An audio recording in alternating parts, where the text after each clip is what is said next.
Hello everyone, my name is Yara Ranatunga and I am a student following food and nutrition management at Georgian College. So today I am going to do a presentation on personal hygiene. Let's move on to second slide. What is personal hygiene? In general, it refers to keeping external body parts clean and healthy. This is the most effective way to protect ourselves from diseases, and also if we have a disease, this will avoid it from spreading it to others. Now let's see what are the basic activities that we can take in day-to-day life to maintain our personal hygiene. First, brush teeth at least twice a day, which is usually morning and at night. Washing clothes and wearing clean uniform. Food covered with lids. Always keep the foods covered. Then wash face and hand regularly. Wash hair regularly and shower daily. Personal hygiene in food handlers. So why this personal hygiene is very important when it comes to food handlers? Let's see why. Okay. Proper food handling is an important element in food safety to avoid food poisoning and foodborne illnesses. Okay, now this personal hygiene is very important when it comes to hospitality industry due to the fact that if food handlers are not in good personal hygiene condition and if they do not maintain their personal hygiene, it can result in food poisoning and foodborne illnesses. So the in general everyone carries bacteria to a certain level. So touching your eyes, mouth, nose, hair or clothing and then proceeding to touch food without washing your hands may spread the bacteria to the food, and then food will be a carrier. Through food this will go into the customer, the person who takes the food. Therefore in food industry this personal hygiene is very important because it's not always about appearance in food industry, it is mainly about food safety. So food safety has to be the priority. Okay, now let's see personal hygiene tips. So here is a diagram of a person who works in the kitchen, who seems to be like a chef. And now let's see what are the things that that can be done and that shouldn't be done when it comes to the job role in hospitality management. Hair should be properly tucked inside the cap. Hair coming outside the cap is very wrong. Hair shouldn't be coming out of the cap as in the diagram of the right side. No earrings or necklaces or chain. Okay, no jewelry should be worn because there's a tendency that it might fall onto food and can end up in someone's stomach. No outer pockets. Outer pockets and contents, no, there shouldn't be any outer pockets or contents because if there are any outer pockets there is a chance that we might put something in the pocket and that can ultimately fall onto food during food production. Wear neat and clean clothes. No dirty clothes, only clean and clean clothes. And usually it has to be one time used. One time used in the sense like after each and every use, the apron and everything has to be washed. No reusing the same apron again and again during shifts. No wristwatch or rings. Wristwatches and rings, again the same concept as in jewelry. There's a tendency that it might fall onto food. Then cover all wounds. No open and bleeding wounds. All the wounds should be covered because open wound is actually a place that bacteria or any other harmful organisms spread of germs. So all wounds should be covered. Nails should be short and cleaned. Long nails are not allowed. So torn clothes should be repaired or replaced. It has to be either repaired or replaced. Then wear clogs and safety shoes. Okay. no barefoots, no slippers.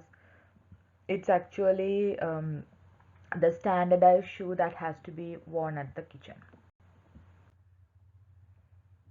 Okay, now let's move on to hand washing.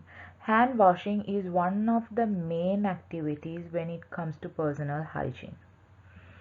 Proper hand washing reduces the chance of contaminating food with bacteria. Hands should be washed with soap and warm water.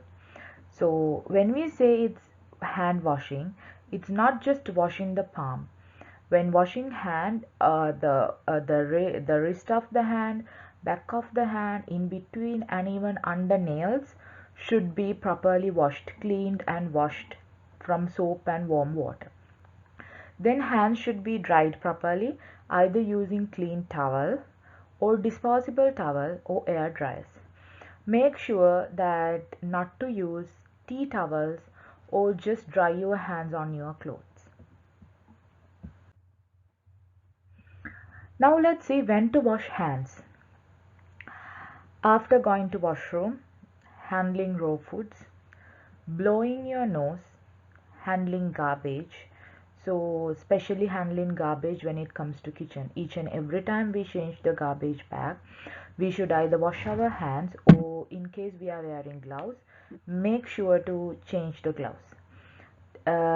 Whenever you touch your body parts, ears, nose, mouth, or any other body part, and every break. If you are wearing disposable gloves, make sure to change them regularly. And also, before putting on gloves, make sure your hands are washed and dried properly. Dirty clothing.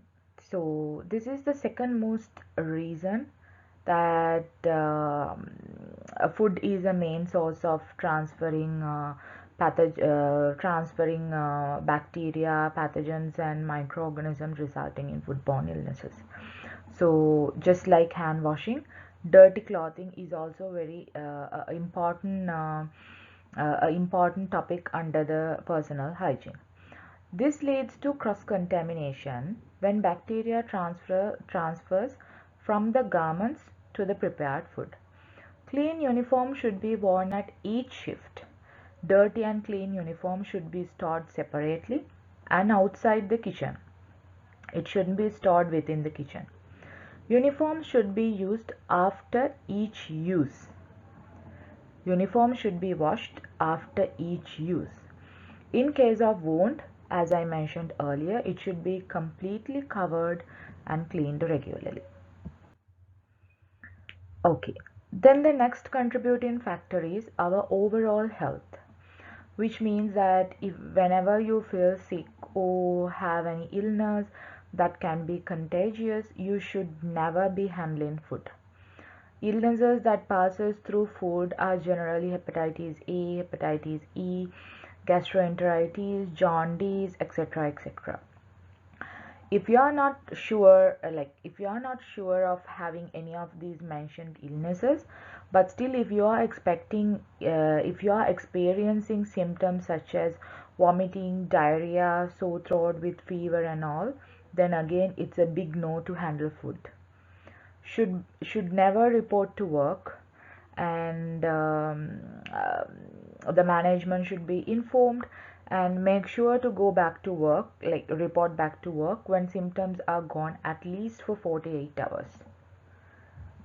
This 48 hours is very important to make sure that um, there is no any effective dose of bacteria causing the disease, and you are completely recovered, and to make sure that you are not a carrier. Then food handler skills and knowledge. They need to know the impact they have on food safety. As food handlers, definitely they should have enough knowledge and the idea about consequences on handling food in improper way. Food handlers need to know how to locate and follow workplace information, then about their own food handling operations, how to identify and correct situations and procedures that do not meet the business's food safety obligations, and whom to report about food safety issue within a business, and also their responsibility related to this. Okay, now we have come to an end, and I have included my reference in this slide. That's all. So thank you very much.